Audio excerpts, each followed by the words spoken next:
E aí, tá tudo bem com você? Bom dia, eu sou Wellington Calazans e este é o programa Duplo Expresso que começa a partir de agora. Estou falando a partir de Estocolmo, capital da Suécia, ao vivo. E daqui a pouquinho eu tenho comigo Rômulus Maia, que está na Suíça, que apresenta o programa comigo. O programa que hoje tem Paulo Gamba e tem também o senador Roberto Requião. Bom dia para o pessoal que já está chegando, como a Donise Meirelles, como Thaís Santos. Bom dia para a Silhouette Madeleine e também para Camila Govedice, a nossa produtora, que está desde cedo aí já trabalhando com a gente na atividade de sobrinho. Bom dia para Rômulus, que chegou. Agora sim, vou acrescentar o Rômulus.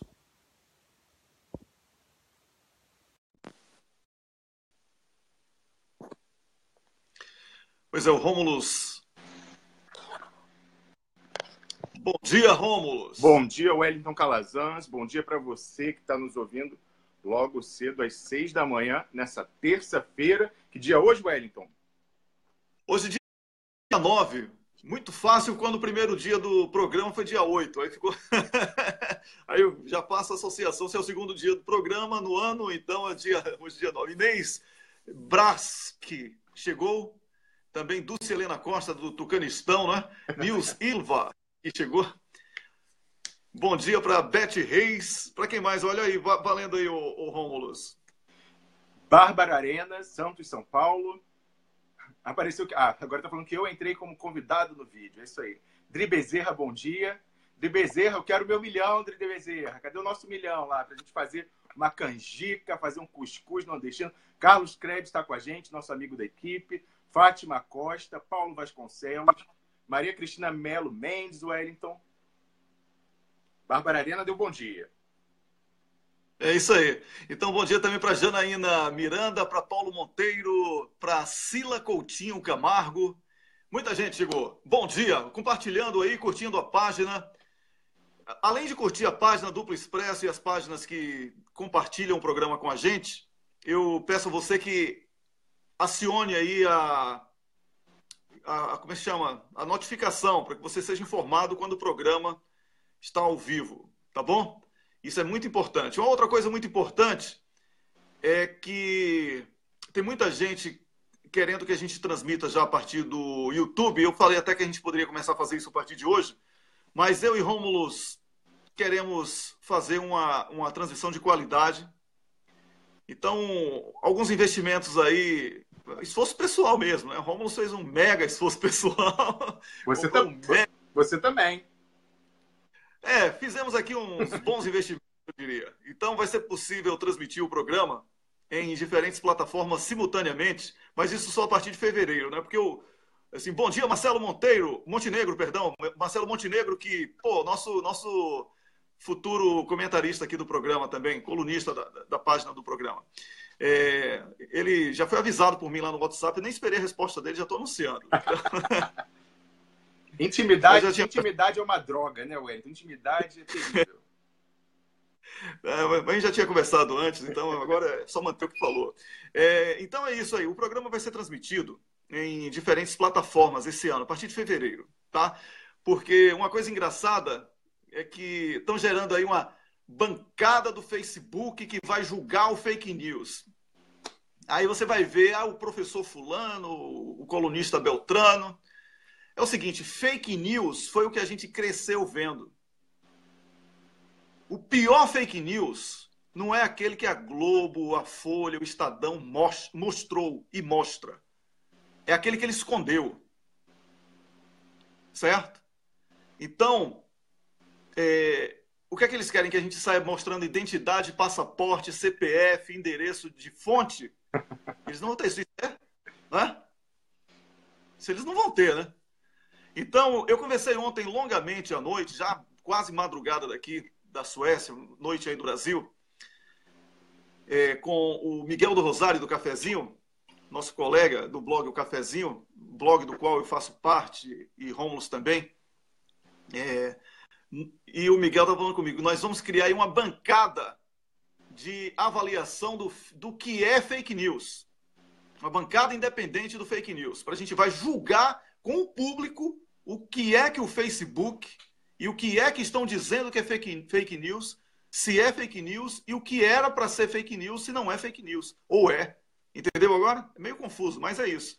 A gente vai fazer uma avaliação, uma bancada, um júri popular do que é o fake news. Então, a gente vai criar isso. Acho que na próxima semana a gente deve lançar aqui no programa, com o próprio Miguel participando ao vivo com a gente. A gente vai criar uma espécie de tribunal do fake news. Certo? Que a gente não vai cair nesse engodo. Primeiro é o seguinte, é tão bizarro que eles acham que ameaçando com meganhagem, com Polícia Federal e etc., eles vão conseguir inibir isso e aquilo. Não vão.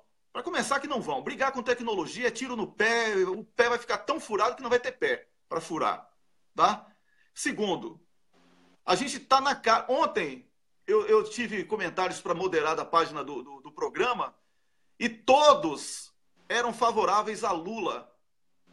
Todos os comentários que o Facebook mandou eu moderar eram favoráveis a Lula. Assim, é uma coisa canalha. Isso é fake news, ou Facebook. Entendeu? Cadê aí o Sakamoto, que eu li que ele vai ser juiz de fake news? Sakamoto, então vamos falar menos de índio, vamos falar menos de amenidade e vamos partir para o que importa. Vamos falar. A Globo, Sakamoto, falou que se tirasse Dilma, o Brasil iria melhorar. Isso é fake news? Moro disse que iria acabar com a corrupção. Ele deu 10 bilhões a semana passada com o ladrão do Pedro Parente. Ladrão, você sabe que Pedro Parente é ladrão, sabe? Então, ele sabe que a gente pode falar que ele é ladrão. Então, isso é fake news? Moro ter prometido ao povo uma coisa e entregue outra? É fake news? E a notícia que não foi divulgada? Itacla Duran, que ninguém publicou? Não é? E Dário Messer, que ninguém publicou? Isso é fake news? Se é para falar de fake news, vamos falar sério. Polícia Federal que fez acordo com a Odebrecht para esconder nomes e informações. Isso é fake news? Fake news é censura. Esse fake news, nesse modelo que vocês estão querendo criar aí, é censura. E censura, meu irmão, se combate com revolução. E eu estou pronto para a revolução. Bora brigar. Estou pronto. Tira do ar aí, Facebook. Eu vou para outro canal. A galera vem junto. Vocês são capitalistas que pregam a falsa liberdade. Vai ser ótimo. Vocês querendo censurar. Vocês vão mostrar quem são os verdadeiros ditadores. E aí, meu irmão, é mercado. Lembra do mercado? Que vocês têm orgasmo quando falam?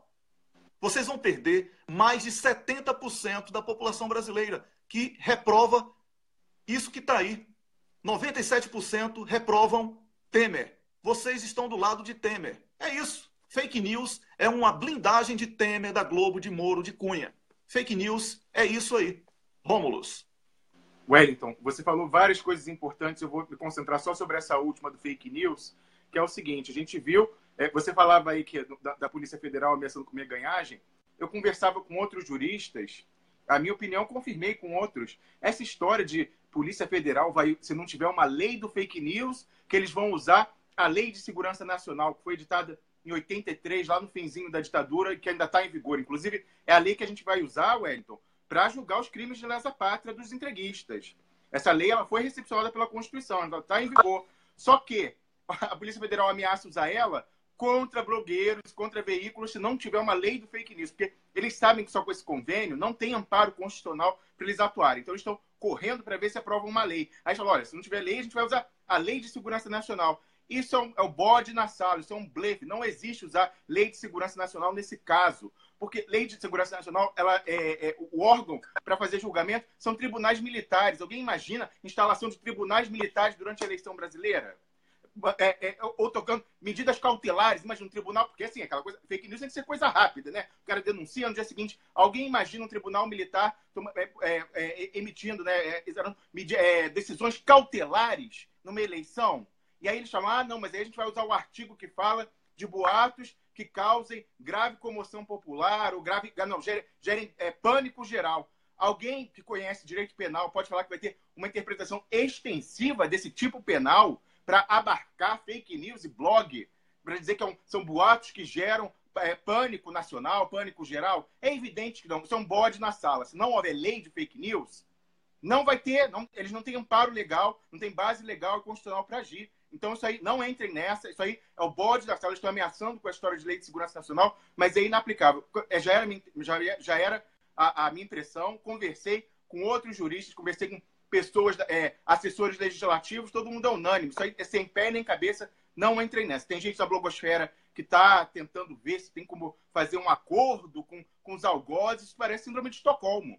Entendeu? Agora a gente já chegaram e falar, não, vamos fazer um acordo com eles para ver se a gente consegue que eles censurem só um pouco. Não. Aí é de sola, não tem composição. A gente sabe que Polícia Federal, Ministério Público, Inteligência do Exército, que está sob o comando do general Etchegói, e o TSE, que está na mão do Gilmar e vai passar para o Fux, tem lado.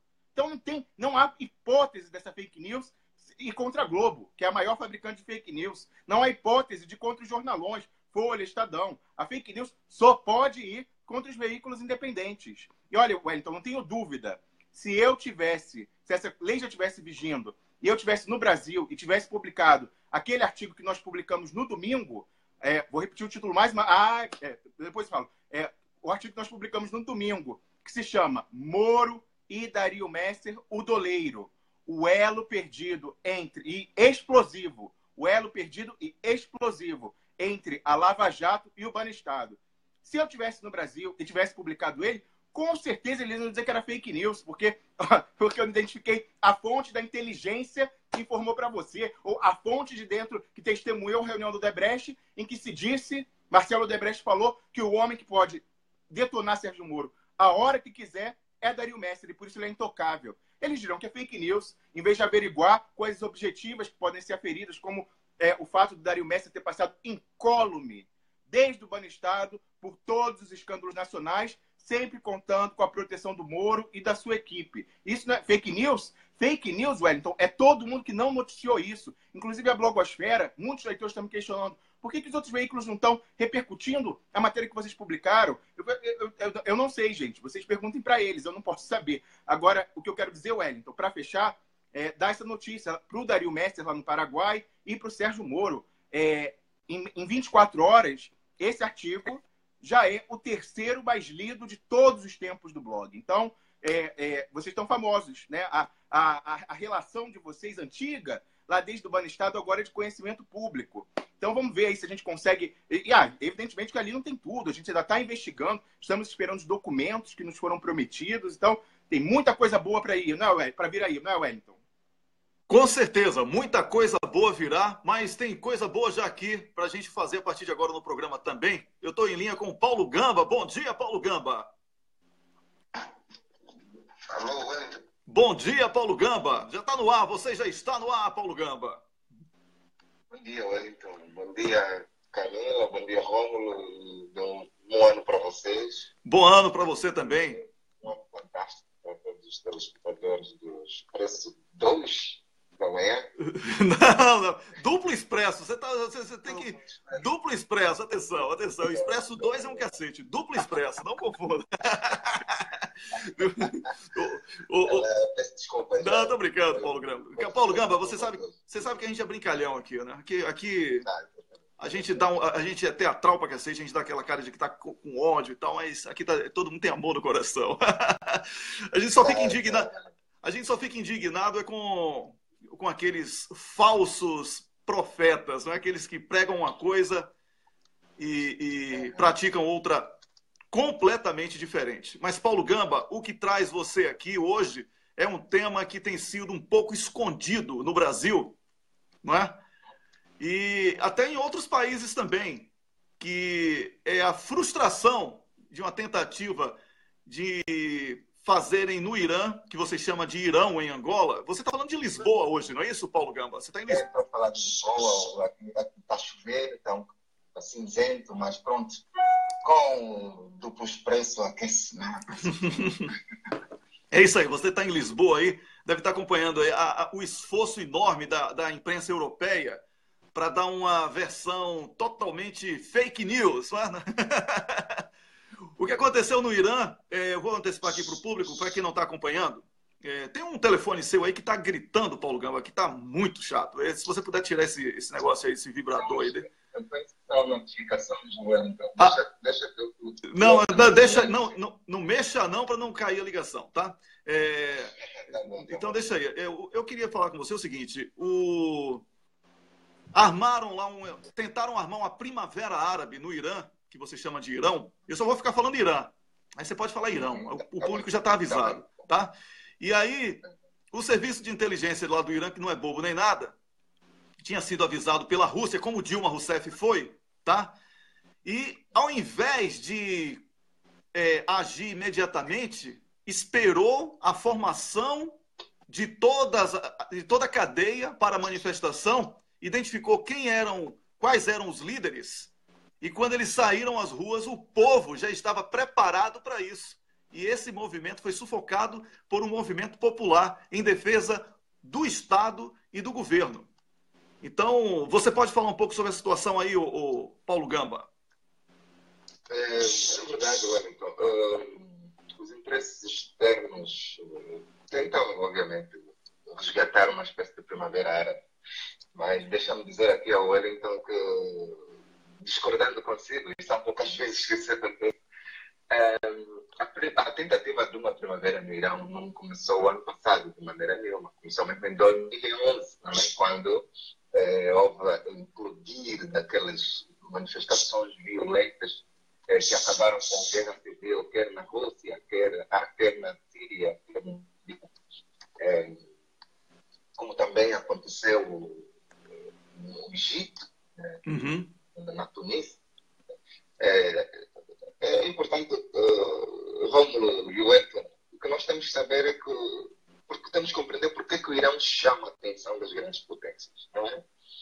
O Irão, portanto, é uma região que se encontra naquela zona que nós temos falado muito, no sem fronteira, não é? Sim. Que é considerada uma região propensa para conflitos. Porque ela se situa, o Irão está aí na Ásia Ocidental, portanto, faz fronteira ao norte com a Armênia e o Azerbaijão, são países... Paulo, você está me ouvindo? Paulo, a qualidade da sua ligação não está boa, assim, não estou gostando disso aí. Não sei o que está acontecendo, se você está falando longe, se você está com sinal ruim, mas está um pouco baixa aí. E eu quero que você repita essa parte aí que você estava falando sobre a tentativa... Melhorou um pouco.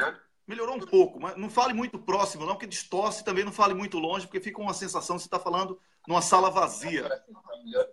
Melhorou. Agora sim, você falou que desde 2011 que tentam essa primavera lá no Irã, é isso aí?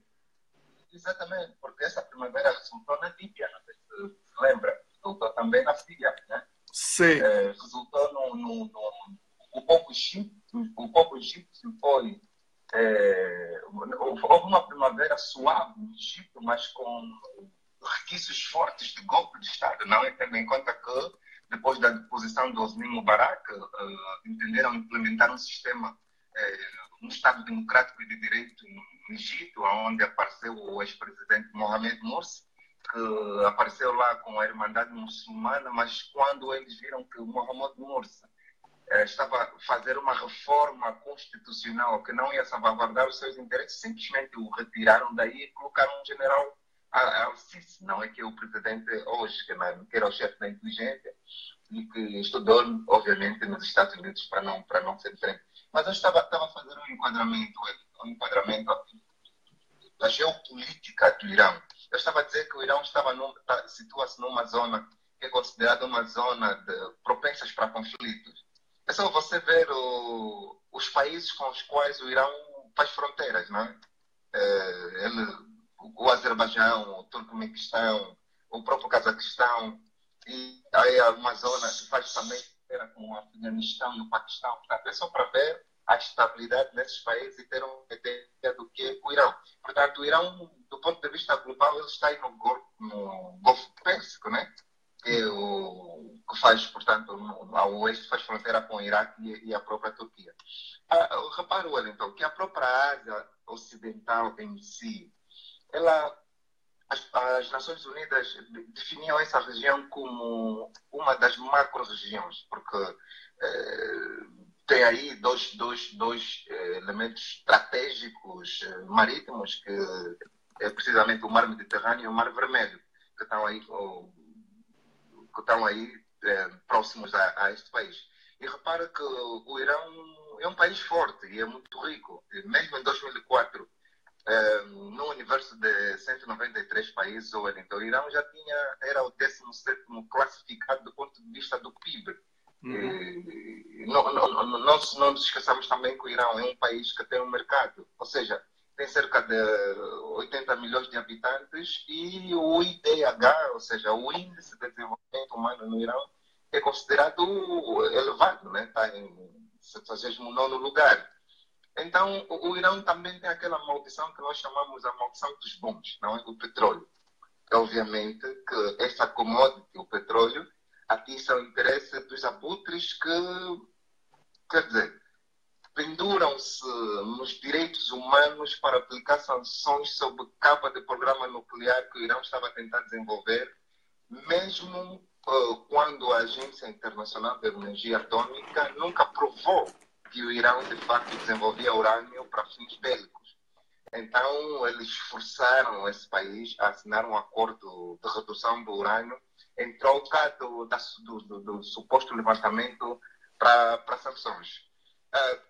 Rômulo e Wellington, penso que o ex-presidente Ahmadinejad está a fazer alguma falta no Irão, porque o atual presidente Rouhani, que é tido como moderado, foi uma espécie de presente envenenado para o próprio povo. Porque quando os ahmadinejados, os atolás, foram evidentemente afastados pela imprensa internacional ou pelas grandes potências sob capa de serem radicais, o fato é que vem um moderado e retiram-se as sanções e os níveis de vida continuam. Ou seja, acontece que com as sanções o Irão continuava a ser um país, portanto, forte, quer do ponto de vista do desenvolvimento humano, quer do ponto de vista também daquilo que é o seu mercado de consumo. E quando nós vimos um insano como o Pat Donald a fazer um pronunciamento público via Twitter, dizendo que vai apoiar o povo iraniano, obviamente que isso nos faz lembrar o mesmo que Hillary Clinton e Nicolas Sarkozy fizeram em relação à Líbia. Ou seja, só dá falta uma história falsa, né, da emulação daquele jovem Bouaziz. São para nós esclarecermos aí nossos telespectadores. Mohamed Bouaziz foi um jovem tunisino que se emulou, né, queimou-se sobre o texto e o Ocidente entende que foi aí que começou a Primavera Árabe. Mas quem, de facto, pesquisa a história da África, quem lê bastante sobre a teoria da conspiração, vai perceber que a Primavera Árabe não começou com a emulação de Mohamed Bouaziz. Portanto, esse ato simplesmente legitimou a mão invisível, que hoje já é visível, do capitalismo, que eu costumo chamar o irmão gêmeo do racismo. Isso para provocar uma espécie de guerra enfraquecida na Líbia, na Síria. E quem ganha com tudo isso, Wellington e Rômulo, são os lucros brutos que vão para as indústrias de armamento nos Estados Unidos. Meus caríssimos, eu não tenho dúvidas de que a mesma mão que era invisível, mas que agora já é visível, que foi usada no Brasil para o golpe parlamentar contra Dilma Rousseff e o julgamento político feito a Lula da Silva, seja a mesma mão que estragou a Líbia, o Iraque e a Síria. E essa mão, conforme se diz em Angola, né, todas as mães já sabem quem são.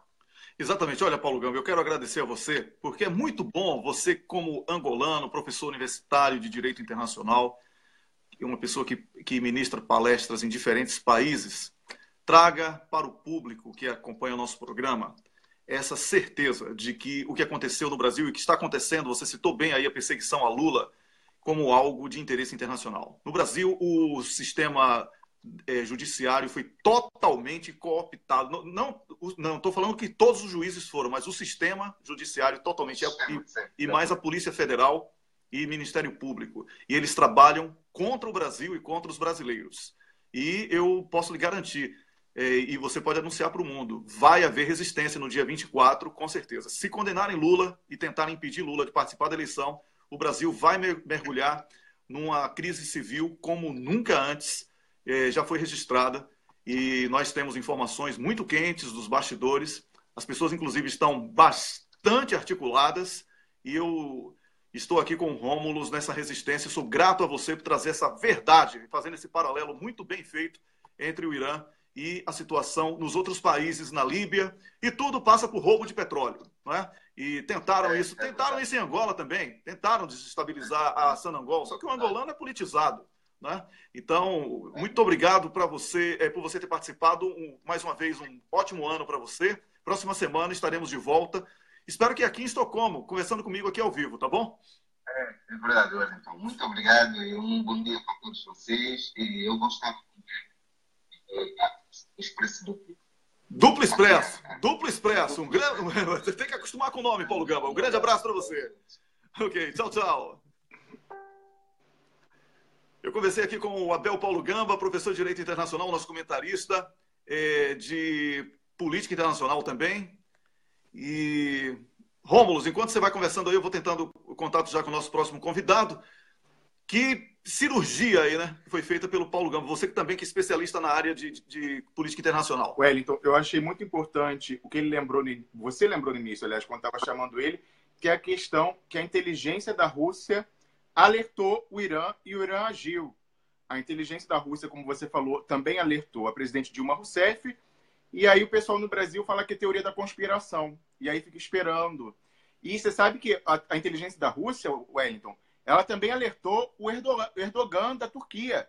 E ele deu aquele contragolpe fulminante. Eu não estou aqui defendendo o regime do Erdogan, mas eu estou falando de questões geopolíticas de Estado. Não estou discutindo, evidentemente, eu não gostaria de viver num país governado por um partido religioso. Mas a gente está falando de questões geopolíticas e intervenções estrangeiras, clandestinas na política interna. E ele foi alertado. A Turquia era um país que era da esfera de influência dos Estados Unidos. Os americanos nunca confiaram nele e falaram, olha, vamos botar essa mesma turma do Brasil, vamos botar os aristocratas.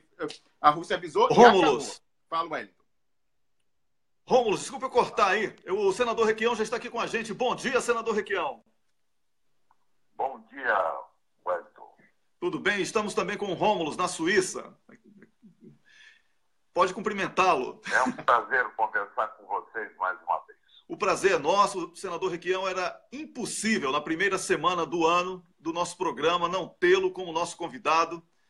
Vemos no seu trabalho político uma bandeira de referência para todos nós que estamos nessa luta em defesa da democracia e do Estado de Direito no Brasil. É exatamente sobre esse assunto que eu gostaria de começar a nossa conversa. Vi ontem o seu vídeo ao vivo sobre a sua descrença em relação à possibilidade de condenação de Lula diante dessas provas absurdas que estão aí. Ou seja, o senhor acha que é impossível que Lula seja condenado com base nessa anedota contada por Sérgio Moro ao TRF4.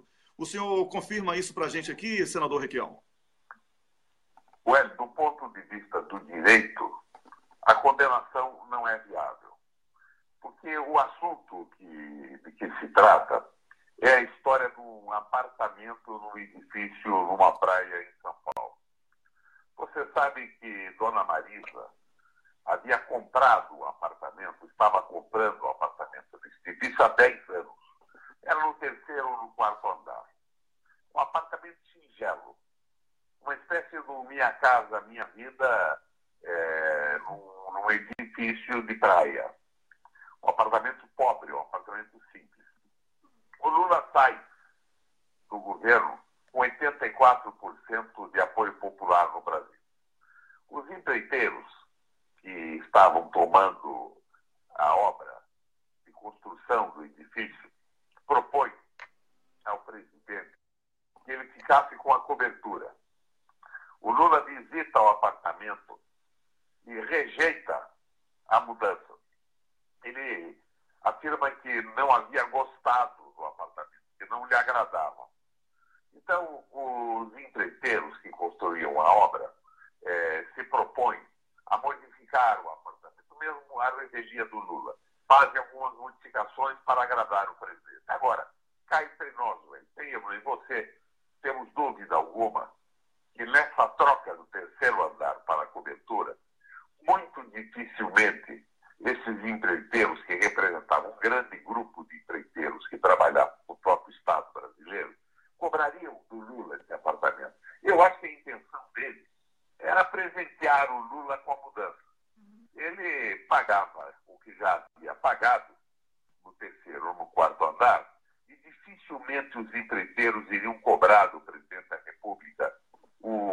a diferença para o último andar, o tal do triplex. Mas o Lula não quis, não aceitou. E nesse ínterim, eles entregam o apartamento para a Caixa Econômica Federal em garantia. Tanto que hoje o apartamento é propriedade, não é nem da empreiteira e muito menos do Lula, nunca foi do Lula. Entregam para a Caixa Econômica Federal, que é a titular do apartamento hoje. Então, em cima de uma história de que havia uma multidão de indícios de que isso corresponderia a um favorecimento de uma empreiteira junto à Petrobras, se daria esse pequeno apartamento de praia ao presidente da República, mas não deram. Não deram. O Lula não aceitou, a doação não ocorreu, então não há como você estabelecer um vínculo, porque não há a materialidade do fato. Primeiro, não há favor nenhum do Lula à empreiteira. E, em segundo lugar, o Lula não quis o apartamento, mesmo que se presumisse que ele ia pagar por ele. Ele não quis o apartamento, não foi transferido para ele. Então não pode haver condenação, é um absurdo total. E eu acredito que em Porto Alegre haverá um voto divergente, isso vai transformar num recurso, porque não é possível que se condene o presidente da República em cima de um fato que não ocorreu, da doação de um apartamento que nunca foi doado, que ele nunca aceitou, que nunca foi dele. Então essa condenação é um absurdo. Agora eu se pergunto se ela pode ocorrer. Do ponto de vista político, da política que está sendo interpretada pelo judiciário brasileiro, pode ocorrer isso. Mas então nós teríamos uma aberração total, a desmoralização final do poder judiciário no Brasil. Porque não há nenhum fato jurídico, nenhuma teoria de direito que possa atribuir ao Lula a propriedade de um apartamento que nunca foi dele. Mesmo que eu diga a você que eu acredito que a intenção da empreiteira era dar esse apartamento para o Lula. Eles nunca iriam querer cobrar dele esse apartamento. Mas ele não aceitou e o fato não ocorreu. Portanto, não pode haver condenação sem crime. Com certeza. Estamos conversando com o senador Roberto Requião, senador pelo Paraná. E este é o programa Duplo Expresso, transmitido para várias páginas aqui na internet. Rômulo, agora é você. Bom dia, senador Requião. A minha pergunta é relacionada ao tema que o senhor já tratava, respondendo a pergunta do Wellington, que é o seguinte... Rômulo. Ele está reclamando da qualidade do som. Então, Rômulo, você faz a pergunta e eu repito para ele, okay. Tá bom? Eu vou tentar... Ok. Pois não. Como o senador dizia, hoje em dia, dado o estado que nós vemos do direito do judiciário, mesmo todos os juristas sabendo que não poderia haver condenação, a expectativa é de que haja. A gente não sabe se é um 3-0 ou um 2-1, mas a expectativa é essa.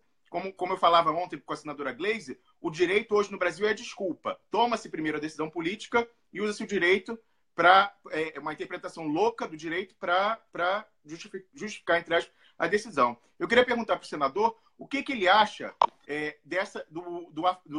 da suspensão liminar por um juiz de Niterói, no Rio de Janeiro, da posse da ministra indicada pelo Temer, porque tem muita gente do nosso lado comemorando, mas isso me lembra muito o arbítrio daquele juiz de Brasília que impediu a posse do Lula. Não é porque é contra o lado de lá que é bom. O juiz não tem o direito de fazer isso. Então eu queria perguntar para o senador, ele que luta aí com a lei Cancellier, do abuso de autoridade, o que ele achou desse afastamento liminar da posse da Cristiane Brasil como nova ministra do Trabalho do Temer, Wellington. O senhor ouviu a pergunta, senador Requião? É mais ou menos. Veja, essa questão é mais um avanço do judiciário em poderes que não tem. Agora, do ponto de vista da leitura popular, nem o governo poderia ser mantido, quanto mais a ministra, né? Nós temos um governo absolutamente inadequado, acusado de tudo, mas eu não acredito que o juiz tivesse poderes para fazer o que fez. Mas eles já evitaram que o Lula fosse chefe da Casa Civil da presidente Dilma. Eles estão fazendo o que querem, mas sem base legal. Agora, do ponto de vista do interesse do Brasil, todos nós sabemos que essa senhora foi escolhida para ser ministra num acordo praticamente de troca, de compra, de aquisição de votos no Congresso Nacional. É um verdadeiro horror a escolha, mas o governo em si também é um verdadeiro horror. Ela não é melhor nem pior do que o conjunto dos senadores que estão aí. São todos muito ruins. Uhum. E todos estão sendo colocados nas posições em que estão para facilitar a destruição da Previdência Social no Brasil, que eles pretendem entregar para o capital financeiro. O grande interesse é a destruição da Previdência Pública para ser entregue ao capital financeiro, em função dos fundos que ela constitui, que passariam para a mão desse setor financeiro privado, do capital vazio. É um verdadeiro horror tudo o que está acontecendo. Agora, Rômulo, você é advogado, eu também. Do ponto de vista estrito do direito, eu não vejo poderes para o juiz impedir a nomeação de um ministro porque teria uma condenação numa pequena disputa trabalhista. É claro que é um horror o que ela fez, que ela não registrava os seus funcionários, não pagava, portanto, leis sociais também, e foi condenada. Ela não podia nunca ser ministra, mas não vejo da onde o juiz tirou poderes para impedir a posse. Senador Requião, estamos aqui dessas duas respostas que o senhor deu às duas primeiras perguntas, percebendo uma coisa muito clara. Há uma invasão da justiça na política. Como é que a classe política vai reagir a isso? Porque o povo não elege juiz. O povo elege deputados, senadores, presidente da República. Como é que a classe política vai permitir essa invasão e vai ficar por isso mesmo? Estamos já discutindo a possibilidade de Lula, com um absurdo como esse, perder por 2-1 para ter direito a recorrer a essa mesma justiça que não vale nada. Senador, como é que a classe política vai reagir a tudo isso? Pois é, Wellington, a classe política também está desmoralizada. A tal da classe política no Congresso Nacional é que, em troca de uma emenda ou de uma nomeação ou de um favor, vende um voto para impedir que o presidente da República e o seu ministério sejam investigados. Nós estamos num momento muito ruim. Mas você sabe que o que está em xeque mesmo no Brasil e no mundo é esse sistema judiciário. Eu sou mais pelo sistema judiciário que alguns estados americanos, né? O juiz que pode ser eleito, que se submete também à vontade popular. Nós temos aqui o juiz com garantias de perenidade, não pode ser demitido de forma alguma, e temos essa tradição do direito romano, do direito germânico, que é também uma confusão. É uma confusão.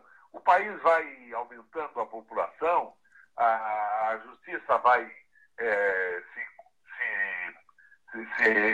cedendo de causas, não consegue fazer um julgamento.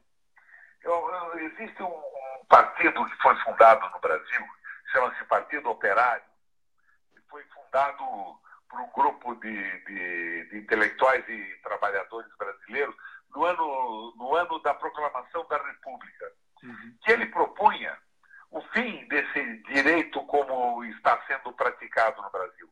Ele propunha que os juízes não existissem juízes e advogados que fossem eleitos pela população e que o direito fosse o direito arbitral. Um acordo entre as partes, sem essa recorrência absoluta a essas instâncias recursais que transformam o direito em uma verdadeira chicana. Se veja o que está acontecendo na própria Lava Jato. Tem advogados que se especializaram em função das suas ligações com as próprias figuras que operam o Poder Judiciário, no caso, em delações premiadas. E da noite para o dia são milionários, ganhando dezenas, centenas de milhões de reais dessa estrutura corrompida de empresários corruptos e de parlamentares lenientes. Então, está em crise também o próprio judiciário brasileiro da forma com que é operado. Pois é, estamos conversando com o senador Roberto Requião, senador pelo Paraná, mas hoje uma figura nacional, conhecido e respeitado por todos que amam a democracia. Rômulo, agora é você de novo. Wellington, você deixou a deixa perfeita para a minha próxima pergunta. Eu ia perguntar justamente ao senador, nós sabemos, senador, que o Brasil espera que o senhor, nesse ano, parta para o embate nacional. Muitas pessoas contam com a sua eloquência, com a sua veemência. Não se sabe ainda se como candidato a presidente ou como candidato a vice na chapa do Lula, as pessoas cogitam isso, mas o Brasil espera-se do senhor, para o mal ou para o bem. Então, a minha pergunta, o senhor, ainda agora na sua resposta, falava mais uma vez da sua crítica, né, que o senhor sempre fala em relação ao estado atual degradado do Legislativo e do Judiciário. Mas é o que tem aí, infelizmente. Eu pergunto, como seria, num governo do qual o Requião fizesse parte, ou como presidente, ou como vice-presidente, a relação com esses poderes degradados, o Legislativo e o Judiciário? Senador, ouviu a pergunta? Rômulo, eu ouvi muito mal. Eu gostaria da sua intervenção, Wellington. Tá bom. O Rômulo fala que o senhor hoje ganhou uma proeminência nacional e que a expectativa é de que a sua próxima eleição não seja no âmbito regional. E que qual é o Requião no âmbito nacional, no campo hipotético, como será a relação do senhor com esses poderes que aqui estamos denunciando como falidos, o judiciário, o próprio parlamento e etc. Como seria esse Requião negociando com essas pessoas? Wellington, na verdade, essas carreiras de Estado, elas extrapolaram os seus limites. Elas estão estabelecendo praticamente uma ditadura no país. Elas extrapolaram o limite da lei. Eles estão com essa história da liberdade hermenêutica julgando como bem entendem. Não é? Eles revogaram o poder legislativo. O legislativo é funcionado pelo presidente da República, mas os juízes fazem o que querem, os promotores interpretam a seu bel prazer, e isso vai muito mal. Eu tenho feito comparações, por exemplo, com o direito na China. Você sabe que na China o direito não tem nada a ver com as raízes romanas ou germânicas. Ele é basicamente, nesse conflito entre pessoas, é um direito conciliatório. Ele não é nem arbitragem, que a arbitragem ainda se remete às tradições do antigo direito romano, do direito germânico. A China tem, parece que, 130 mil advogados, que são árbitros, para uma população de 1,5 bilhão de habitantes. Então a coisa funciona com mais velocidade. O que não significa que não se questione na China também o funcionamento do direito à aplicação das sentenças. Mas nós temos que mexer nisso. Nós estamos vendo se estabelecer uma verdadeira ditadura. A importância do funcionamento do direito é fundamental para a boa relação em qualquer sociedade. Mas nós estamos vendo uma exacerbação. E a visão corporativa, onde as associações de juízes, de promotores, de auditores, das carreiras de Estado se transformam em verdadeiros sindicatos, vão acumulando privilégios. E esses privilégios têm que acabar. Eu acho que nós temos que pensar profundamente numa reforma do sistema, mas numa reforma no sentido de valorizar a justiça, o direito e dar velocidade e efetividade ao julgamento. Mas não esse poder que se coloca acima da sociedade, acima do poder eleitoral que estabelece, por exemplo, o Congresso. Mas você veja, qual é o impasse que nós temos? É a desmoralização completa do Congresso, que está negociando votos em cima de vantagens na sua relação com o próprio Executivo. Então, isso tudo, mais essa justiça espetáculo, vai criando no Brasil um desconforto total por parte da população. Mas hoje você vê que, em função das últimas pesquisas que têm sido feitas, que está havendo um crescimento da consciência popular em relação à nocividade da preponderância dessas instituições sobre o verdadeiro direito votado no Congresso, sancionado pelo presidente da República. Não há mais aquela predominância da importância da justiça espetáculo nos primeiros momentos. Então, nós temos que pensar profundamente isso e começar a mexer bastante nessas relações. E vamos, então, para a experiência chinesa da conciliação, vamos para alguns estados norte-americanos, da eleição de juízes, da rotatividade do poder, acabar com esse predomínio absoluto e essa capacidade que se atribui de interpretar a lei apesar dela e além dela. Ô, senador Requião, eu gostaria de perguntar, nós não temos uma reforma política. No Brasil não houve essa reforma, apesar de ter sido proposta. O senhor considera essa condição como sine qua non para a retomada da política como algo que a sociedade possa voltar a acreditar diante desse desmonte de imagem e também com a própria contribuição de alguns políticos, que o senhor inclusive chamou alguns de analfabeto político? Wellington, eu acho que a reforma básica, a mãe das reformas, é a reforma da economia brasileira. O que nós estamos vivendo é uma prevalência absoluta do capital financeiro, do capital vazio, do capital não produtivo sobre o Estado e sobre a política. É aquela história, né? O financiamento das campanhas eleitorais, a predominância do interesse da banca e dos rentistas sobre o Estado, nomeando os membros do Banco Central, os poderes do Banco Central, se sobrepondo ao próprio interesse do povo, o interesse da soberania nacional, e essa história da tese do governo único que se estabelece no mundo. Mas essa teoria já faliu na própria Europa. Esse liberalismo econômico quebrou a Europa. A Espanha está aí há mais de um ano e meio, não consegue montar um governo. A Itália fez um plebiscito e o ministro teve que renunciar. A Grécia não existe mais como povo. Essa predominância do capital financeiro tem que ser interrompida. Porque é uma visão do liberalismo econômico que bota o dinheiro acima da vida das pessoas, da política e da fraternidade. Quem tem se insurgido contra isso de uma forma firme, muito dura, é o Papa Francisco, que se transforma na única liderança no mundo que se opõe ao capital financeiro, ao velho mamon da Bíblia, né? É o dinheiro. O dinheiro dominando a economia, passando em cima do interesse da sociedade, do próprio processo civilizatório e das pessoas.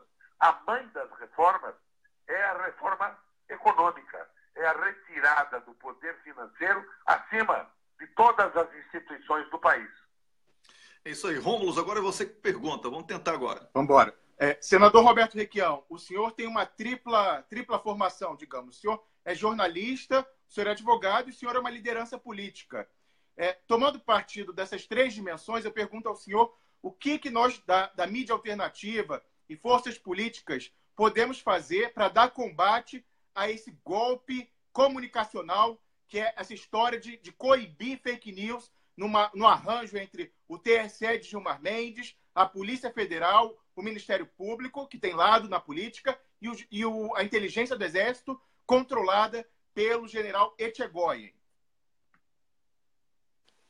Senador. Você coloca bem agora a minha segunda reforma. É a reforma econômica e a reforma dos meios de comunicação, a democratização dos meios de comunicação. E a reforma política que acabe com a influência absurda do poder econômico e da mídia monopolizada no Brasil no processo eleitoral. Mas você veja, o próprio Lula é um exemplo de que uma frente única no Brasil viabilizaria uma oposição consequente a isso tudo. O Lula foi flagelado pelos interesses econômicos do capital vazio e foi atacado de uma forma desapiadadamente efetiva pela mídia, mas está aí sobrevivendo como uma liderança popular. Então, eu acredito que mesmo na medida em que na tela da televisão globalizada entra um otimismo falso, você sabe que no Brasil estão vendendo o sucesso dessa política econômica que fracassa no Brasil, fracassa no mundo inteiro. Mas aquilo que você vê na tela da televisão acaba tendo a sua contraposição com a realidade entrando pela porta e pela janela das casas. Então, eu acho que esse momento, que é um momento trágico na política brasileira, pode ser também o momento da conscientização e da mudança. E, nesse momento, eu diria a você que a campanha presidencial, o Lula, numa eleição presidencial, é o ponto de apoio que nós precisaríamos para a criação de uma frente popular e de uma proposta de governo de Brasil soberano, de valorização do trabalho, de respeito ao trabalho, modificações na CLT, modificações na Previdência, é claro que devem ser feitas, ninguém nega isso. Mas eles estão tentando acabar com isso tudo. É uma proposta de escravização da população aos interesses do capital financeiro. É um mamão bíblico, que é o dinheiro se sobrepondo à soberania, ao interesse dos povos e se sobrepondo fundamentalmente à fraternidade. É uma proposta de exploração absoluta do trabalho humano que se articula no mundo. E nós temos o reflexo disso no Brasil, com a financiarização da campanha eleitoral, com a prevalência do Banco Central e a precarização do trabalho. Então, essa luta que nós estamos realizando, essa ida, por exemplo, dia 24 para Porto Alegre, não é só uma demonstração clara que, do ponto de vista do direito, essa condenação é uma farsa. É uma luta pela democracia, é uma luta pelo Brasil, é uma luta pela soberania, é uma luta pela soberania do país sobre o seu petróleo, é uma luta sobre a prevalência das conquistas do trabalho em décadas no processo civilizatório brasileiro contra essa dominação do capital internacional. É a luta contra a venda indiscriminada do território brasileiro para fundos de pensão e interesses estrangeiros. É uma luta decisiva pela manutenção do processo democrático e pela evolução civilizatória do Brasil. Isso eu aproveito o gancho e o espaço que vocês me dão nesse programa maravilhoso que vocês fazem aí da Suécia, da Suíça. É um apelo para que todos que puderem estejam em Porto Alegre no dia 23 e no dia 24. Não é pelo Lula, é pelo direito, é pela democracia brasileira. É uma resistência necessária, porque senão, na sequência, nós vamos ver estabelecido um caos como este caos que provoca o poder econômico na sua dominação desesperada por recursos naturais e em todo o mundo, com guerras civis, terrorismo estabelecido. É o grande momento da força democrática brasileira se estabelecer em contraposição ao capital financeiro e à banca. Senador, o senhor está organizando no dia 23, inclusive vai ser um dos palestrantes, um fórum de debate sobre democracia. O senhor poderia falar um pouco, essa é a minha última pergunta, depois o Rômulo faz a última pergunta dele. Eu gostaria que o senhor explicasse um pouco como será esse fórum, os objetivos e a real expectativa do senhor em torno do dia 24. É um trabalho continuado de consciência. Esse fórum terá representações políticas de todas as forças atuantes no Brasil hoje. Vai se dar na véspera da reunião que vai julgar o recurso do Lula. E a ideia é essa, é levantar a consciência popular sobre o que realmente está acontecendo. Não é o Lula que está em jogo. Quem não gosta do Lula, quem tem críticas à política do Lula, deve ir lá também. Porque é a democracia brasileira que está em jogo. Agora, para mim, nesse momento, o Lula é o ponto de apoio da alavanca que pode mudar isso tudo no Brasil. Do ponto de vista democrático. Nós estamos indo a Porto Alegre para evitar, no futuro, um confronto civil no país. Porque se esse pessoal tomar conta da economia brasileira como está pretendendo tomar conta, não é o pessoal, é o capital financeiro, nós não teremos mais saída democrática no médio e no longo prazo. Nós temos um conflito brutal. Então, o esforço hoje é um esforço pela manutenção da democracia no país. Essa condenação do Lula é uma manobra do capital financeiro para evitar que tenhamos um ponto de apoio para um governo soberano, democrático, popular e nacionalista no Brasil.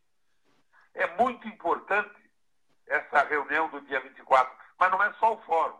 Eu sou um palestrante do fórum, foi uma sugestão que nós fizemos e que foi acatada por forças políticas brasileiras.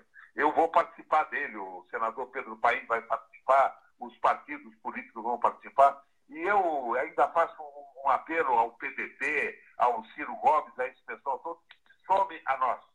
Aliás, quero aproveitar o gancho aí. Sim. O Ciro não se manifestou ainda a respeito desse julgamento do Lula. Mas eu acho que é um erro dele, é um engano. O Lula hoje é um ponto de apoio que nós temos para a Frente Única para a Mudança. Mas essa condenação que se faz na nossa mídia, no nosso campo ao Ciro, é equivocada. O Ciro tem que ser lido pelo conjunto das posições que ele tem tomado.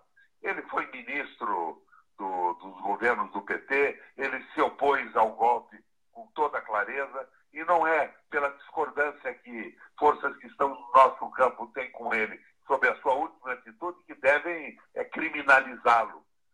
Eu acho que nós precisamos de uma tolerância maior para a formação dessa frente. E eu acho que a posição do Lula, por exemplo, em não criticá-lo, é uma posição correta. Não acho que ele esteja certo, mas nós não estamos certos à medida que, de uma forma quase que devocional, queremos excluí-lo de uma frente política importantíssima que ele compõe no Brasil. Senador, agora a última pergunta é do Rômulus. Rômulus, por favor. Senador Roberto Requião, o senhor está fortemente engajado na defesa do presidente Lula e, mais do que isso, na defesa da democracia brasileira, como o senhor próprio coloca. Foi o senhor quem convocou esse Fórum Social Mundial Extraordinário, foi o senhor quem, juntamente com o embaixador Samuel Pinheiro Guimarães, fez aquele manifesto para atrair o apoio de lideranças estrangeiras com prestígio. E eu pergunto para o senhor, nós temos poucas ilusões quanto ao resultado desse julgamento, infelizmente, né, no Brasil atual que a gente vive. Eu pergunto para o senhor, como liderança política, o que faremos a partir do dia 25 de janeiro, senador Roberto Requião?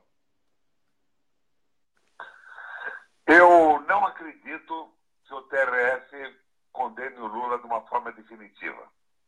Eu acredito que modificarão a sentença de primeira instância e que vão abrir espaço para um recurso e que o Lula poderá ser, assim, candidato a presidente da República.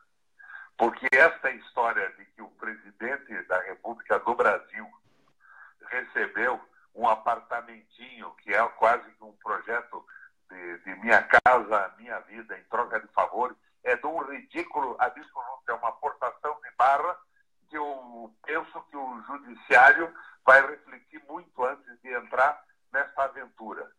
Eu tenho crença que essa pressão popular, essa manifestação brasileira pela democracia, no momento em que joga o Lula, vai fazer o judiciário brasileiro refletir. Eu não tenho essa visão tão pessimista quanto você. E sou muito otimista quanto à manifestação. Não é o Lula que está em jogo. É a participação do Lula importante no processo político brasileiro, mas é a própria democracia brasileira que está em jogo, e todas as pessoas conscientes que não sejam os analfabetos políticos do Brest deverão se manifestar nos locais onde se encontram ou irem a Porto Alegre mostrar a resistência do Brasil contra esse golpe do capital financeiro nacional e internacional, contra a democracia, contra a fraternidade e contra um país democrático, soberano, defendendo os seus interesses diante dos interesses de grupos econômicos e potências mais desenvolvidas do ponto de vista econômico e tecnológico que nós. É a resistência do Brasil que se vai dar.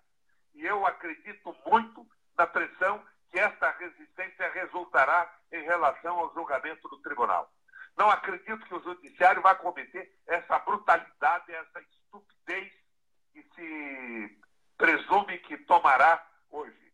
Eu acredito no efeito da resistência em Porto Alegre no dia 23 e 24. Senador Requião, eu quero agradecer ao senhor por ter concordado em conceder essa entrevista, muito esclarecedora. Eu sou muito grato mesmo por ter acordado tão cedo para falar com a gente, se colocando à disposição mais uma vez. As portas estão abertas. Espero que antes do dia 24 ou no dia 24 possamos tê-lo aqui no programa para falar especificamente sobre esta importante manifestação espontânea, popular, pacífica, mas, sobretudo, de luta em defesa da democracia que o senhor narrou com tanta precisão. Muito obrigado em meu nome, em nome de Rômulus, do programa, da equipe do programa, de todas as páginas que compartilham o programa. Somos muito gratos ao senhor por essa entrevista esclarecedora. O Wellington, nós estamos numa crise institucional pesadíssima no Brasil. O judiciário está em crise. Não só pelo seu veso corporativo, mas também porque está atropelado por um número fantástico de processos judiciais. Não é? Nós precisamos de reformas. Agora, o que os setores corporativos propõem é a exacerbação do seu poder, não é a simplificação dos julgamentos. E quem tem que pensar nisso é a sociedade brasileira como um todo. O parlamento em crise, não é? O governo comprando votos, a desmoralização total desse processo, um juiz impedindo a assunção do Lula no ministério e hoje a ministra do Trabalho impedida de tomar posse, virou um país de brincadeira o Brasil. Isso tudo tem que ser restabelecido a partir da vontade popular, do plebiscito revogatório de tudo que esse governo fez e de uma sociedade brasileira inteira debruçada sobre o reexame e a reconstrução das suas instituições, passando principalmente pela reforma econômica e pela democratização da mídia, em seguida de uma reforma política que garanta que representantes das classes populares, dos trabalhadores, consigam se eleger sem esse recurso absoluto ao financiamento do capital financeiro que tudo está corrompendo no processo institucional brasileiro. Um abração a você, Wellington, um abração ao Rômulo e fica aqui o meu lamento pela qualidade do som que hoje, ao contrário de outras vezes, nós não conseguimos que fosse tão bom quanto foi no passado. Um abração a vocês. Um abraço, senador, e até a próxima oportunidade. Eu conversei aqui com o Rômulo, com o senador Roberto Requião. Dispensa comentários, entrevista extremamente esclarecedora. Quero aqui, Rômulo, falar, porque a gente tem aqui a possibilidade de ver os comentários. Eu quero aqui falar, e não estou censurando não, tá? Cada um escreve o que quer, desde que não seja agressão. Mas a gente estava discutindo aspectos importantíssimos com o senador Roberto Requião. E aí ficam algumas perguntas, e perdoe assim a palavra que eu vou escolher, mas tem que escolher essa. Imbecis, se ele vai sair do PMDB, não sei o quê. Meu Deus, não teve reforma política, tem que compor, você não, tem que botar isso na cabeça. Tem que botar isso na cabeça. O importante é que a gente tenha um Roberto Requião, não importa qual partido ele esteja hoje. O importante é o lado que ele está. O importante é o lado que ele está. Não é? Então, vamos parar de ficar aí trolando uma excelente oportunidade de conversar com um dos melhores senadores do Brasil, certo? Com potencial para ser candidato à vice-presidência ou até à presidência da República. E aí você fica falando de vai sair do PMDB, vai ficar... Pô, fale sério, esse programa não pode ter como público e a oportunidade de interatividade que a gente abre aqui é para a gente trocar ideias grandes de transformação. Certo? Então, eu não quero dar aula a ninguém aqui, mas é importantíssimo que vocês aproveitem. Né? Ontem tivemos aqui a presidenta do PT, Gleisi Hoffmann.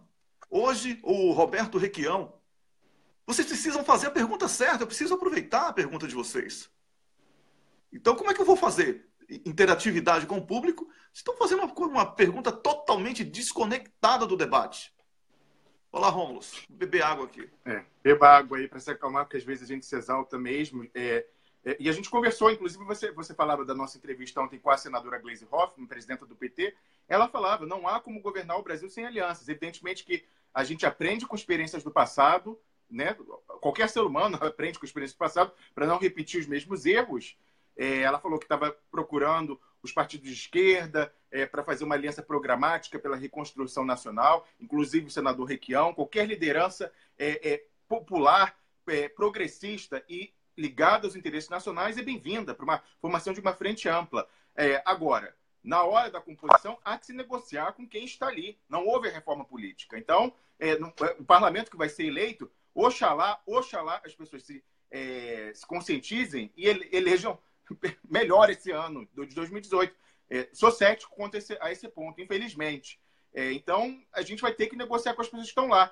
Evidentemente, aprendendo com as experiências do passado e tentando interlocutores de confiança, mas o senador Requião, por exemplo, é uma pessoa que está no PMDB, mas está travando uma luta. Ele está sendo... Primeiro, o que fizeram com a senadora Cátia Abreu da expulsão, o senador Requião é o próximo alvo. E ele está dando combate. Ia ter uma convenção...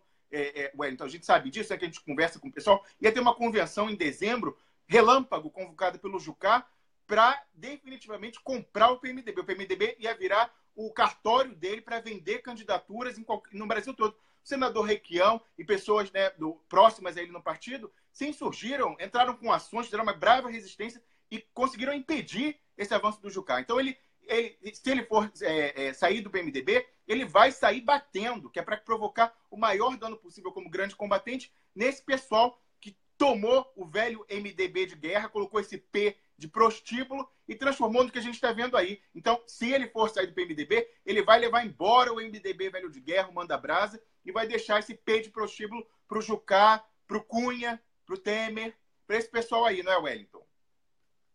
Certamente, Rômulo, a gente tem que debater política com inteligência. Observe que ontem eu me segurei bastante para não falar de Ciro Gomes, quando você me provocou, não é? E acabei largando aí umas cobras e lagartos contra ele. Hoje o Roberto Requião chega aqui, inclusive foi um dos comentários aí do Marcelo Montenegro, que está assistindo a gente, o nosso colega aqui, nosso colega, com todo respeito, Marcelo, você é um cientista, eu sou um rele jornalista. Então, o Marcelo Montenegro falou assim, ele disse, Requião é político mesmo, enquanto a gente está aqui querendo dar uma sova no Ciro, ele está querendo trazer. E é isso aí, política é uma arte de engolir sapos. Eu bebi água aqui, porque eu preciso do público. Não estou sendo injusto nem duro com ninguém. Não estou querendo ensinar ninguém a fazer comentário. O comentário é livre, o debate é aberto. Agora, o que eu alertei é para a possibilidade de você escrever a coisa certa na hora certa. Não é todo mundo, não é toda hora que você tem possibilidade de interagir com um senador da República. Certo? Sem idolatria. Mas é um senador, ele é um representante nacional na política. E você pode conversar a coisa certa com ele, ao invés de você ficar aqui falando a mesma coisa e repetindo aquilo que é improdutivo, desviando, inclusive, o principal foco do debate. Rômulo, agora está na hora da gente... Wellington, só para fechar isso, saibam vocês que o senador Requião vai levar o PMDB do Paraná para Porto Alegre no dia 24. Ele convocou todo o PMDB do Sul, do Santa Catarina, Rio Grande do Sul, para estar lá. Não foi atendido por alguns outros diretórios, mas o PMDB do Paraná vai estar lá em peso, defendendo o Lula e defendendo a democracia. Então, calma lá, que o PMDB não é só o Jucá, o PMDB não é só Eduardo Cunha, o PMDB não é só Temer. Vamos parar com essa simplificação burra, inclusive. Só isso, velho. Ótimo, Rômulo. É muito bom que a gente esteja aqui nesse debate. Você está acompanhando aqui ao programa, está assistindo ao programa Duplo Expresso, programa transmitido em várias páginas. E prometemos aí no próximo mês, acho que a partir do... Qual a data mesmo, Rômulo? Diga esse negócio direito. A data do que, Wellington? Desculpa. Do mega servidor. Depois eu vou decifrar aqui o pessoal lá. Mega servidor. Servidor do programa que a gente vai transmitir simultaneamente para diferentes plataformas e tal. Bom, eu acho que no início de fevereiro.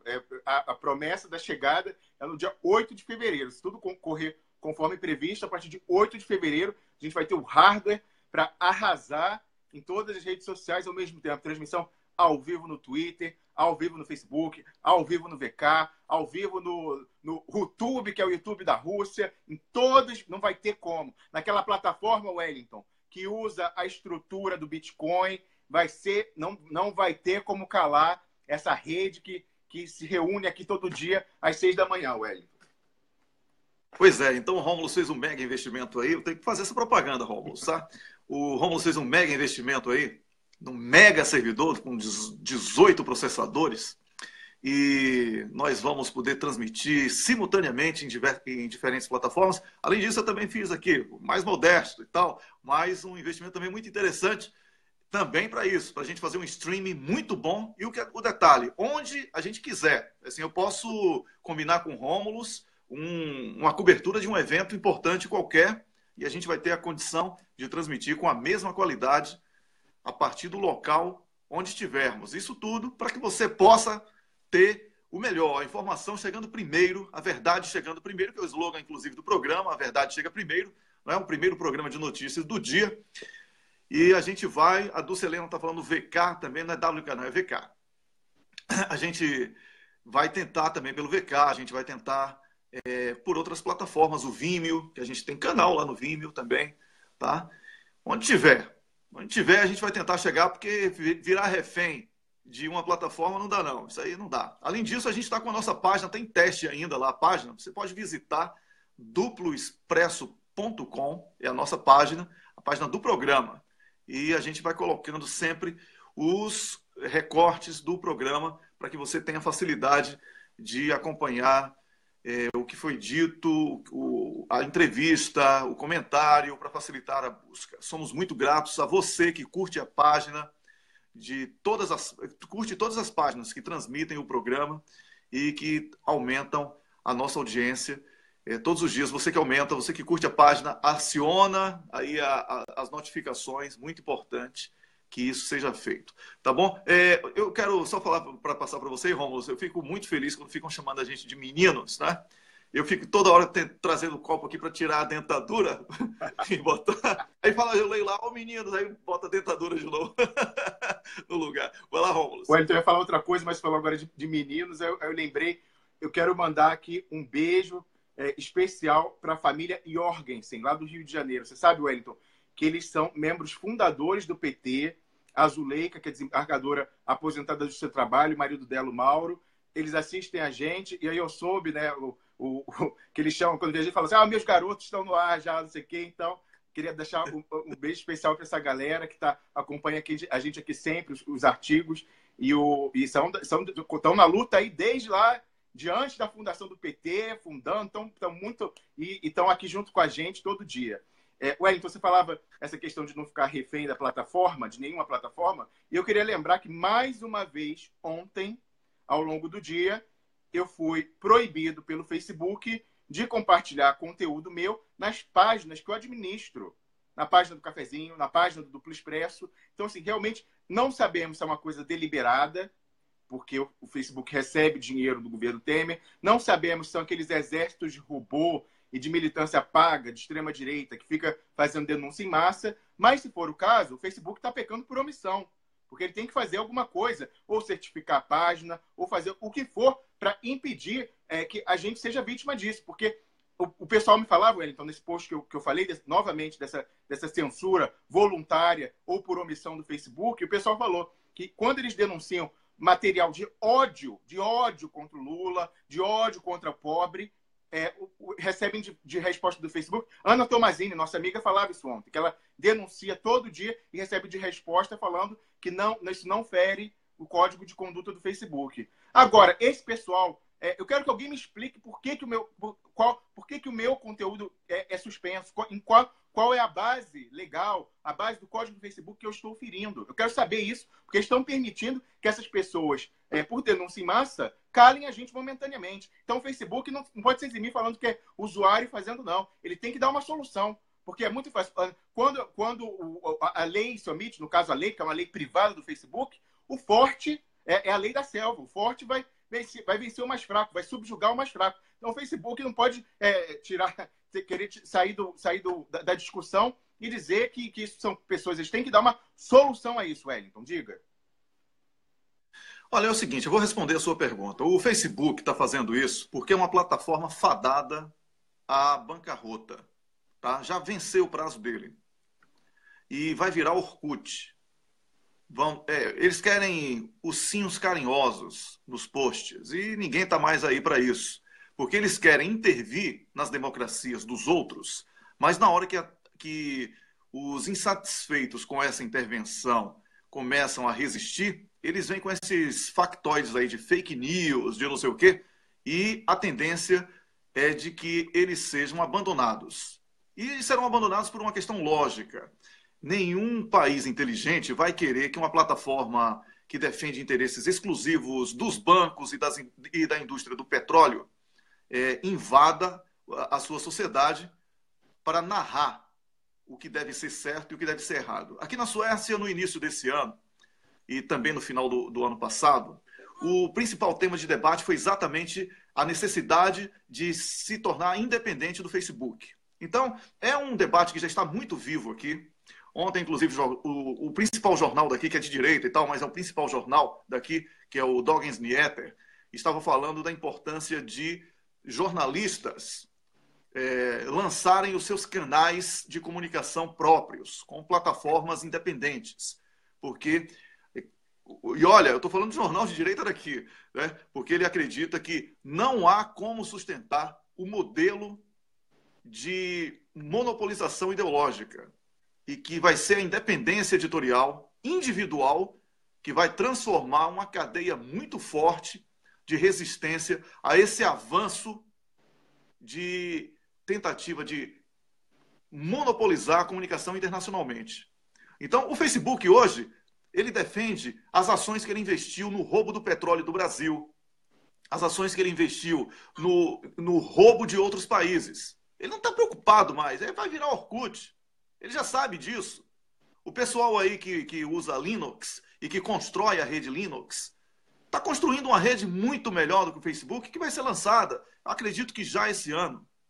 Certo? Então, esse papo furado de que a notícia tem que ser, como o Miguel do Rosário estava contando, a gente ria muito, tem que ser um infográfico, 30 pontos porque o golpe é ruim para o brasileiro. Aí o cara bota lá, porque a reforma trabalhista, porque não...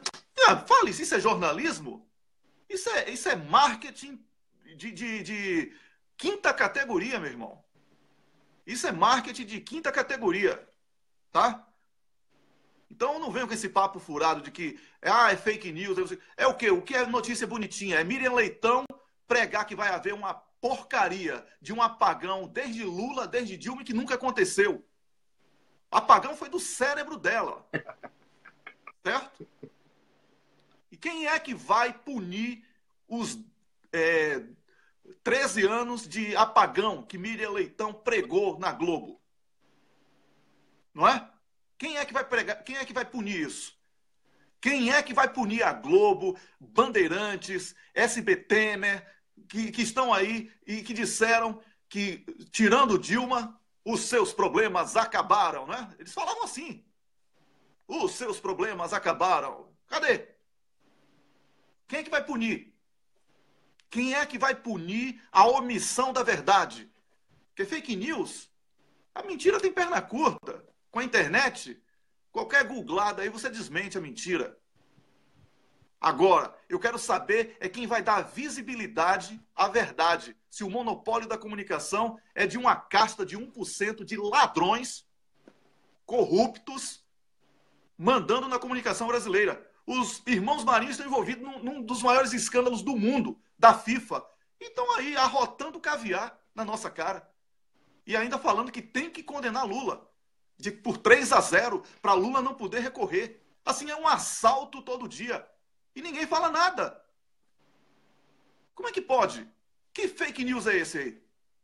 Fake news é o Facebook. Querer dar uma de organizador, de moderador de debate. Quando a gente sabe exatamente o que é que ele quer. Fake news é o que a Globo não diz. Você está assustado com o que a Globo diz? Você ficaria muito mais assustado com o que a Globo não diz. Rômulo está aí, ó, de prova. Coitado, certo? Eu e Rômulo aqui, a gente recebendo informações sobre Odebrecht, sobre Moro, sobre Dário Messer. E essas notícias nunca chegaram para o brasileiro porque os donos da imprensa estão envolvidos nos escândalos. Aí você imagine quem é que vai julgar. Quem é que vai julgar? Um abraço aí para o Leonardo Atushi. Daqui a pouquinho tem Leonardo Atushi. Faltam 8 minutos ainda, viu, Atushi? Segure sua onda aí, hein? Daqui a pouquinho tem o Leonardo Atushi no Brasil 247. Então, só para concluir o raciocínio, passo para você, Rômulo, que aí você vai concluir o programa. Quem é que vai julgar o fake news da omissão? Porque pior do que a Globo, do que as mentiras da Globo, são as verdades que ela não publica. E eu não fico falando aqui Globo, SBT, perdão, Folha de São Paulo, Estadão. Eu falo Globo, porque o resto é mosca em volta da lâmpada. Se a Globo apagar, cai todo mundo. Vai, Rômulo. Wellington, você mencionava essa questão, que os donos da mídia no Brasil não têm repercutido, evidentemente, têm escondido há anos as informações que a gente vem tratando aqui de desdobramentos do Tacla Duran, envolvendo o maior doleiro do Brasil, que é protegido pelo Sérgio Moro, que é o Dario Messer, porque o Dario Messer pode implodir o Sérgio Moro, com o que ele sabe lá atrás do Banestado. E você falava que o pecado maior é o que eles não publicam.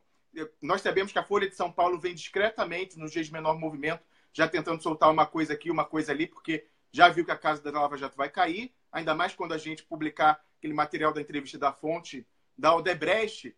Mas eu queria aqui convocar, aproveitar até que o Leonardo Atu está nos falando, para conversar com seus colegas de blogosfera, que entrem nessa pauta também junto com a gente. Nós não temos tempo para cobrir tudo. Seria importante fazer um pool da blogosfera progressista para falar de Dario Messer, para falar da relação de refém que Sérgio Moro tem hoje com o Eduardo Cunha, que não estava preso. Eu queria que a blogosfera fosse investigar com a gente a situação prisional do Eduardo Cunha. Por que é só a gente que fala disso? Eu quero que todo mundo fale disso. A gente não quer monopólio de pauta, certo, Wellington? A gente não tem vaidade de dizer, nós demos o furo, nós que cobrimos apenas. Não, a gente quer, como os nossos meios já são limitados, a nossa reunião é que vai fazer a força. Então, fica aqui o meu convite para que toda a blogosfera, se quiserem mais detalhes, entrem em contato com a gente, tanto com o Wellington como comigo, que a gente pode discutir e falar as coisas que a gente sabe e que a gente está apurando ainda, porque nossa equipe é pequena, é voluntária e a gente está dando o nosso melhor. Mas a gente queria poder contar também com esses parceiros da blogosfera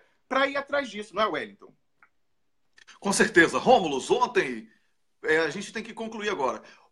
Ontem a gente teve um problema de prisão de ventre por causa da ansiedade do retorno do programa e esqueceu do cocô do dia. Então a gente vai ter hoje.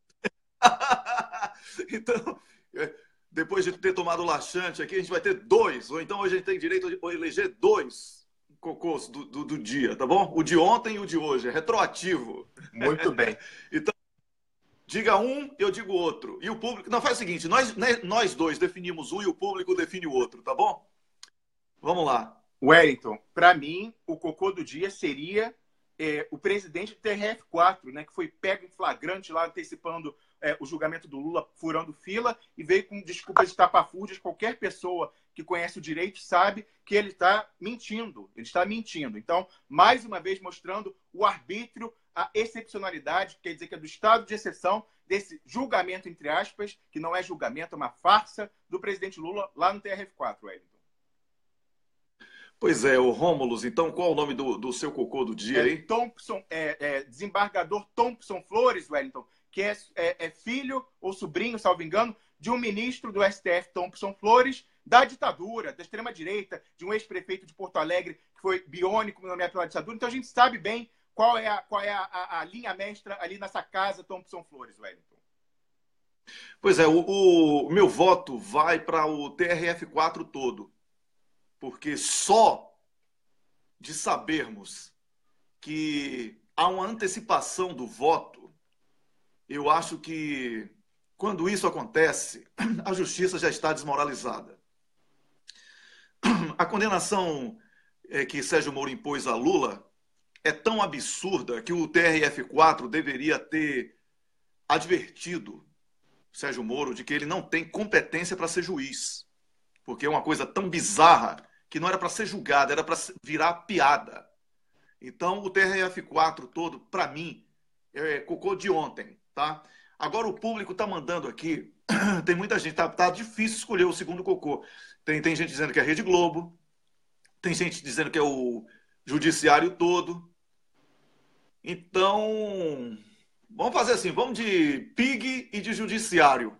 Para fechar o pacote. Só para terminar, eu queria dizer o seguinte, entrando ainda que é o judiciário, eu falava desse Thompson Flores, desembargador vergonhoso do TRF4, ele é um exemplo pronto e acabado do que é a falsa meritocracia brasileira. A família dele é uma dinastia que está no judiciário desde o Império, de pai para filho, para neto, para bisneto. Isso é meritocracia? Está no DNA dele ser juiz e desembargador? Não, isso mostra os privilégios, é um cartório. É um cartório.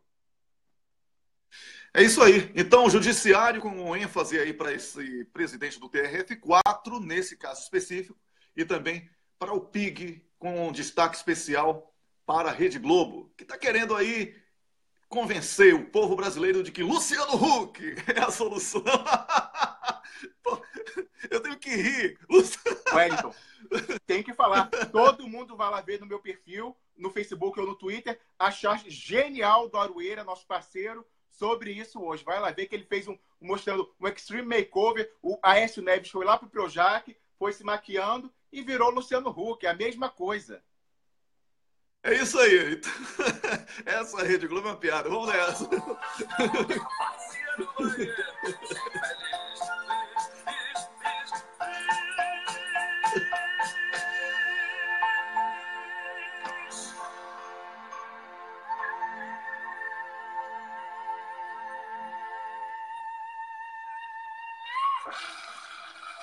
Desceram todos eles. Eu sou muito grato a você pela companhia. Obrigado, Rômulo. O programa de hoje foi mais um programa muito forte, muito bom. Eu sou muito grato ao Paulo Gamba, nosso comentarista, ao senador Roberto Requião, que também participaram aqui do programa. E eu agora recomendo com força mesmo que você vá ao Brasil 247. A gente vai compartilhar daqui a pouquinho já para assistir ao Leonardo Atush, do Brasil 247, que ele também vai falando de política e falando da atualidade política. Valeu? Obrigado por hoje. Amanhã às 6 da manhã estaremos de volta com mais um programa. Tchau, tchau!